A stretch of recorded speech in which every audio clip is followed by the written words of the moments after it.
Assalamualaikum warahmatullahi wabarakatuh. Alhamdulillah. Alhamdulillahilladzi hadana subulas salam wa afhamana bisari'atin nabiyil karim. Ashhadu an la ilaha illallah wahdahu la syarikalah dzul jalali wal ikram.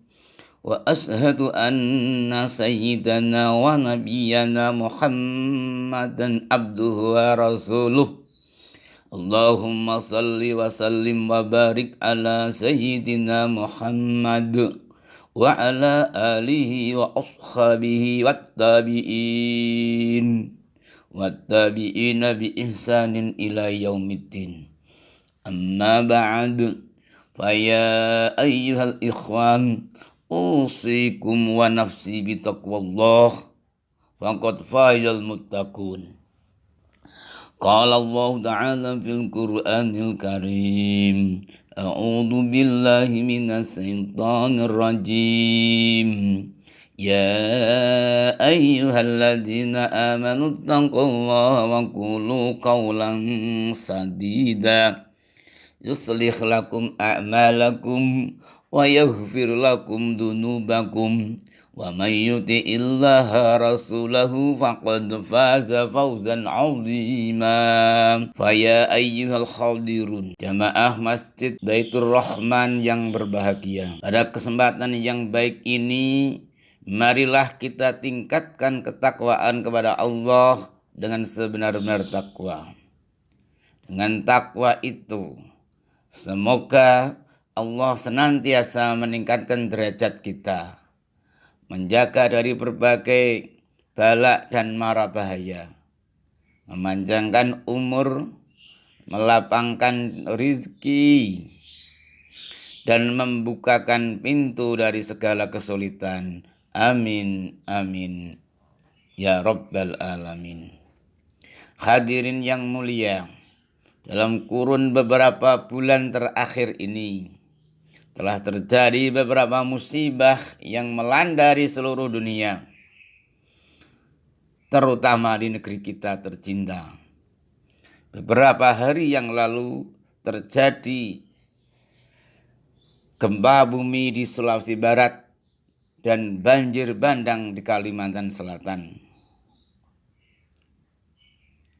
Akibatnya telah menewaskan ratusan jiwa, banyak korban harta benda yang tiada terkira.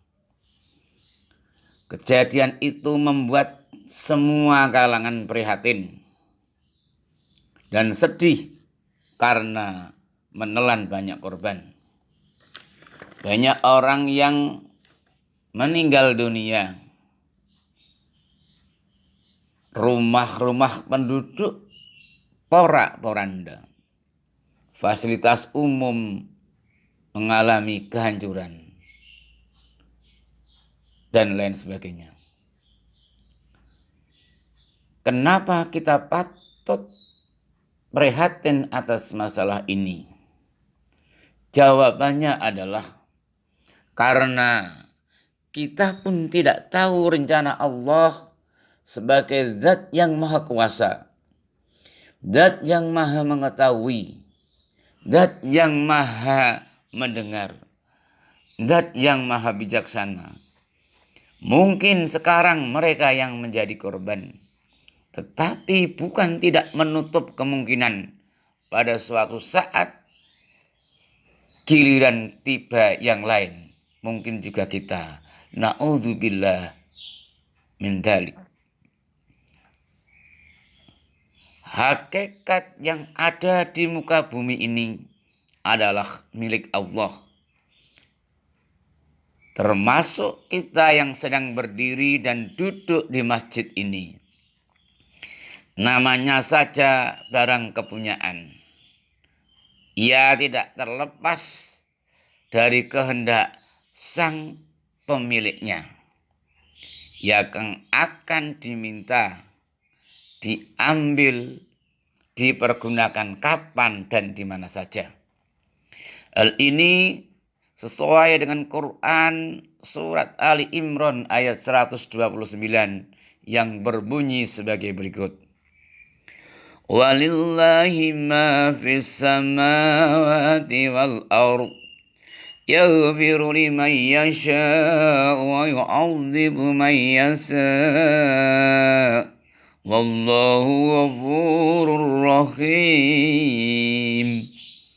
Dan kepunyaan Allah lah segala yang ada di langit dan di bumi. Dialah zat yang mengampuni terhadap semua orang dan zat yang mengazabnya. Allah Maha Pengampun lagi Maha Penyayang. Jamaah Jumat yang dirahmati Allah, masalah musibah banyak disebutkan baik di dalam Quran maupun hadis sebagai sumber pegangan kita.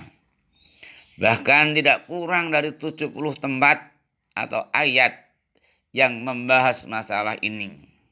Untuk hadisnya bisa ratusan yang menjelaskan tentang masalah musibah.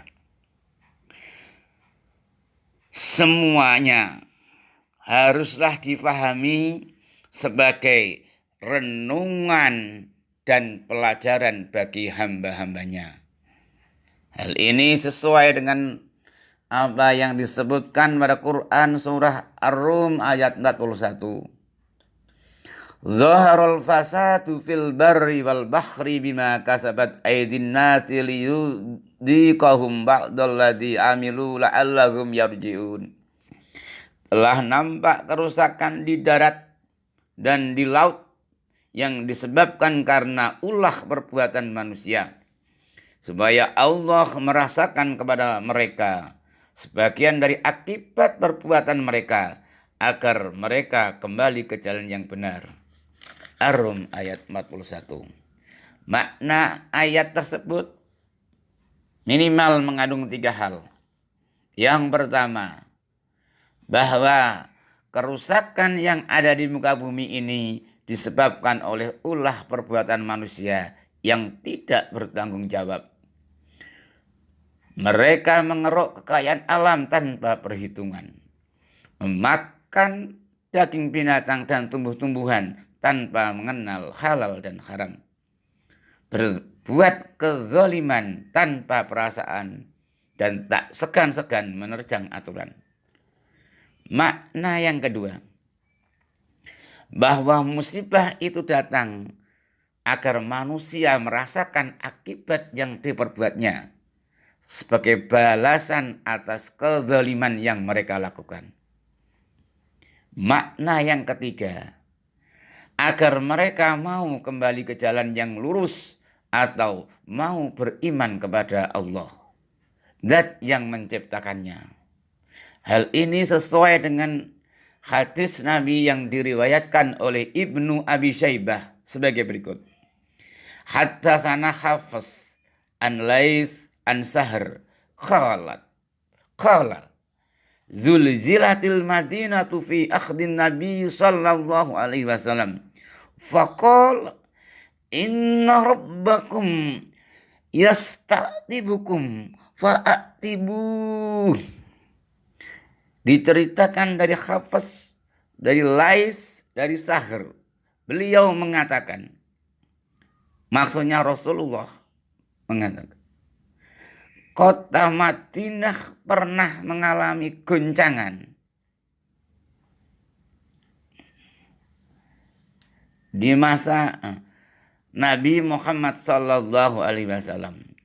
Kemudian Nabi bersabda, sesungguhnya Allah Subhanahu wa taala sedang mengingatkan kalian, maka sadarlah kepada jalan yang benar. Pada zaman Khalifah Umar bin Khattab, gempa bumi juga terjadi. Sebagaimana dikutip di dalam sebuah riwayat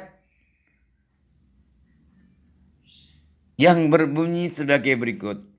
An Sofiyat qalat zulzilatil madinatu ala ahdi Umar hatta stokatis sur faqama fahamidallah wa asna alaihi summa qala ma asra'a ma akhtastum wallahi la in atat la akhrujanna min baini adhurikum. Artinya, di kota Madinah terjadi gempa di masa Umar bin Khattab radhiyallahu anhu hingga pagar-pagar bergerak. Kemudian Umar berdiri dan memuji kepada Allah. Lalu ia berkata, betapa cepatnya gempa yang telah terjadi. Demi Allah, jika gempa terjadi lagi, maka saya akan keluar dari sisi kalian. Jamaah yang berbahagia, hadis-hadis di atas menerangkan bahwa pada zaman Nabi dan para sahabat pun pernah terjadi gempa atau musibah. Padahal hanya berjarak beberapa tahun saja. Generasi zaman Nabi dan para sahabat adalah generasi yang terbaik keimanannya di mata Allah. Tetapi juga terkena musibah. Hal ini menunjukkan bahwa bagi masyarakat yang bertakwa pun pada suatu saat akan diuji oleh Allah. Tujuannya adalah untuk mengukur keimanan dan kesabarannya. Apalagi pada masyarakat yang jauh dari nilai-nilai agama, bencana pasti akan selalu menimpa mereka. Na'udzubillahi min dzalik. Dalam hadis sahih yang diriwayatkan oleh Imam Al-Hakim dijelaskan tentang sebab musabab terjadinya gempa bumi atau musibah yang lain. Antara lain, masyarakat telah menghalalkan perzinaan, meminum minuman keras, menghalalkan atau melegalkan perjudian. Banyak terjadi pembunuhan, pengerusakan terhadap alam, dan kezaliman-kezaliman lainnya. Ketika keadaan sudah seperti itu, maka Allah Subhanahu wa ta'ala akan memerintahkan bumi untuk terjadi gempa. Lalu jika mereka bertaubat, gempa pun akan berhenti. Namun jika mereka tidak bertaubat, maka gempa akan menghancurkan dan meluluh lantakkan mereka. Kemudian sahabat Anas bertanya kepada Siti Aisyah, wahai ya Amirul, ya Ummul Mukminin, apakah gempa ini merupakan hukuman bagi orang-orang yang beriman? Lalu beliau menjawab, ini adalah rahmat, berkah, dan nasihat pelajaran bagi orang-orang mukmin, azab bagi orang-orang kafir. Jamaah salat Jum'ah rahimakumullah. Lantas bagaimana sikap yang bijaksana bagi kita untuk mensikapi bencana atau musibah tersebut? Jawabannya adalah yang pertama, marilah kita tingkatkan keimanan dan ketakwaan kepada Allah. Mari kita jalankan perintah-perintahnya. Salat fardu, salat sunnah dibiasakan. Puasa, infak, zakat, zikir, dan ibadah-ibadah sunnah lainnya. Hendaklah kita tingkatkan untuk meningkatkan ketakwaan. Baliknya, kemaksiat, kemungkaran, kefasikan, mari segera kita tinggalkan. Karena Allah Subhanahu wa ta'ala akan menurunkan berkah dari langit dan bumi apabila hamba-hambanya mau beriman dan bertakwa dengan sungguh-sungguh. Sebagaimana disebutkan dalam Quran surat Al-A'raf ayat 96. Walau anna ahlal qura amanu wattaqau lafatahna alaihim barakatim minas sama'i wal ardh walakin kazzabu akhadnahum bima kanu yaksibun. Jikalau sekiranya penduduk negeri-negeri beriman dan bertakwa, pastilah kami akan melimpahkan kepada mereka berkah dari langit dan berkah dari bumi. Tetapi mereka justru mendustakan ayat-ayat kami. Maka kami pun menyiksa mereka disebabkan laku perbuatan. Langkah yang kedua, kita mesti bersikap optimis bahwa wabah, musibah yang sedang terjadi pada saat ini pastilah akan berlalu. Badai pasti berlalu. Karena segala sesuatu yang menimpa kita pasti terukur secara manusiawi akan kemampuan menghadapinya. Allah tidak akan memikulkan beban atau menimpakan beban kepada hambanya di luar batas kemampuan mereka. La yukallifullahu nafsan illa wus'aha. Musibah yang datang pasti ada hikmah yang besar yang telah direncanakan oleh Allah. Untuk itu, mari kita kuatkan keimanan atau keyakinan dalam menghadapinya. Sebagaimana diajarkan dalam Quran surat At-Taubah At-Taghabun ayat 11. Ma asaba min musibatin illa biidznillah. Wa may yu'min billahi yahdi qalbah. Wallahu bikulli syai'in alim. Tidak ada suatu musibah pun yang menimpa pada diri seseorang kecuali atas izin Allah. Dan barang siapa yang beriman kepada Allah, niscaya dia akan memberi petunjuk kepada hatinya. Dan Allah Maha mengetahui segala sesuatu. Quran surah At-Taghabun ayat 11. Demikianlah materi khutbah yang singkat pada siang hari ini, yang temanya adalah badai pasti berlalu. Semoga badai yang sedang menimpa kita akan segera berlalu. Amin amin ya rabbal alamin. Ja'alanallahu wa iyyakum bima fihi minal ayati wa zikril hakim. Wa taqabbal minni wa minkum tilawatahu innahu huwal ghafurur rahim. A'udzu billahi minasy syaithanir rajim. Rabbi habli minas salihin wa qur rabbi ighfir warham wa anta khairur rahimin.